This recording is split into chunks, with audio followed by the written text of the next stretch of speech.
Bueno, me voy a la mesa porque tengo invitadas, la tengo a Paula Lenguita, que es socióloga, y a Tania Etulain, que es politóloga. Y todos me traen cuadernos con números, con escritos, todo. Y yo me asusto porque desde la mañana que me están trayendo cuadernos con anotaciones, no sé qué anotaciones tendrán, qué interpretación tienen. Pero desde el punto de vista sociológico es interesante, ¿no? Porque invitamos una psicóloga, recién con Gustavo también hablábamos de la memoria colectiva, porque nos viene a todos, más allá de que si retirar los dólares o no retirar los dólares del banco, el hecho de ver a la gente agolparse y retirarlos y sentir el miedo, es como que se siente, ¿no? Es algo hasta acá, hasta como instintivo animal, te diría, ¿no? De esa sudoración que provoca el miedo, ¿no? ¿Cómo lo ves como socióloga? Qué interesante que nos analices.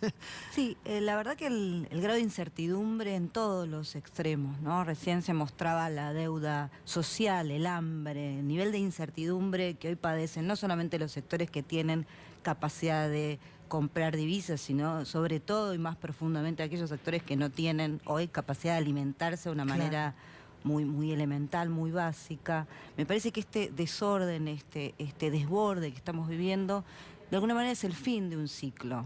Yo creo que ya el acuerdo es claro, por eso la propuesta del Frente de Todos es cambiar la forma de encarar la política económica en este país, sobre todo con acuerdos profundos en aquellos sectores que yo creo que a diferencia del 2001, ya sabíamos que esto tenía cierta similitud a esa triste experiencia de la crisis del 2001 en Argentina. Lo sabíamos por las primeras medidas que tomó el macrismo ligadas a la desregulación de la actividad financiera. Pero quiero aclarar, porque lo hemos hablado con todos los economistas y coincidimos todos que no es la misma situación de la de 2001. Digo porque hay que ser responsable de lo que uno emite, ¿no? Pero un modelo de financialización, es decir, que solamente basa su estructura productiva alrededor de lo que sucede en el sistema económico y abandona el mercado interno. Esto lo mostró desde el primer momento este gobierno y eso me parece que es lo que hay que encontrar un acuerdo pleno de que eso fracasó, ¿no? Después contanos como sociedad, ¿no es cierto? Cómo hacemos la interpretación de lo que se nos dice y la importancia de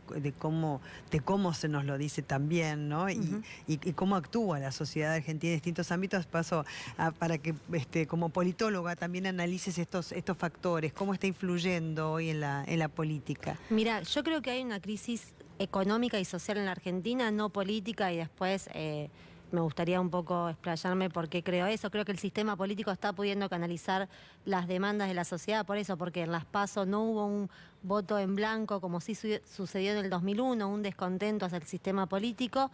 Por el contrario, si se quiere, se eligió otro proyecto político que al actual. Me parece que la sociedad tiene un conocimiento a corto plazo de lo que era vivir otra situación económica. Hace 4 años realmente se vivía en una sociedad distinta.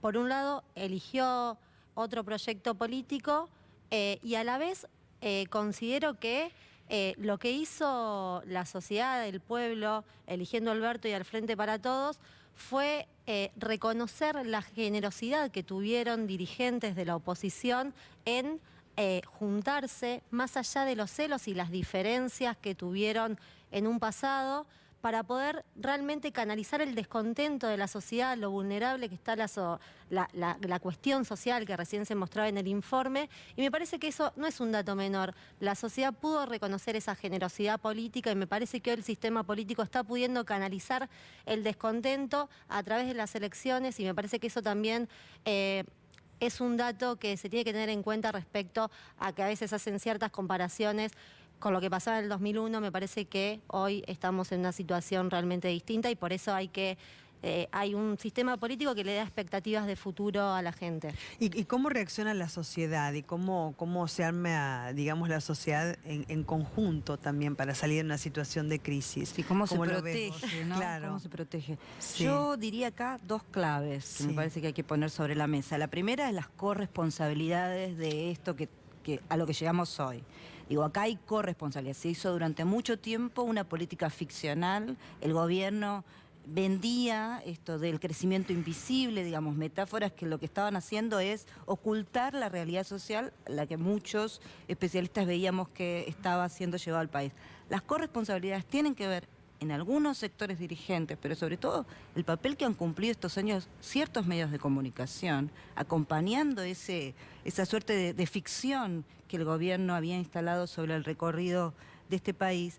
Y yo creo que eso también hay que ponerlo sobre la mesa, las complicidades o las corresponsabilidades de sectores internacionales, como recién se dijo, ¿no? ¿Qué papel está jugando los Estados Unidos? ¿Qué papel jugó incluso en contra de sus propias regulaciones el Fondo Monetario Internacional?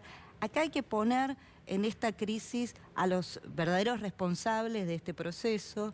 Y por otro lado, yo también creo que lo que nos diferencia de la crisis del 2001, del principio del siglo de este país, es el músculo social que hoy tienen muchos movimientos sociales. Esto hay que decirlo. La capacidad de organización, de sentarse a una mesa, que la CETEP hoy esté siendo parte del Consejo del Salario, muestra efectivamente cómo este país logró, a partir de enormes movilizaciones, organizar a estos sectores tan desposeídos, tan golpeados en este último tiempo. Yo creo que el próximo gobierno va a recurrir sin duda a estos intermediarios de la actividad política, que son los que van a permitir dar soluciones concretas. Sí. Como también en España, ¿no es cierto? Que sean muchísimos esos movimientos populares que salían a la calle, que después se institucionalizaron y se convirtieron en partidos políticos, forman parte de los escaños en el Congreso, ¿no? Lo que dice Paula para mí es clave, porque claramente los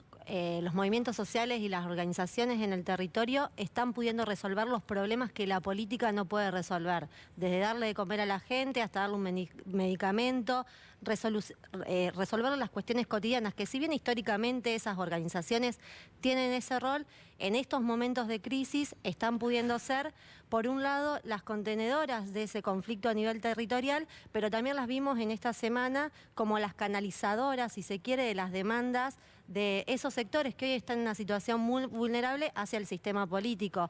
Claramente, en las organizaciones lo que se ve es la búsqueda de apertura del diálogo hacia el sistema político. Se busca participar del Consejo del Salario Mínimo Vital y Móvil, buscan efectivamente, le piden al gobierno la ley de emergencia alimentaria, algo que es necesario y urgente para esta sociedad. Hace tiempo que se está pidiendo. Hace tiempo que se está pidiendo, el Consejo del Salario Mínimo se juntó, no se dio lo que las organizaciones sociales querían.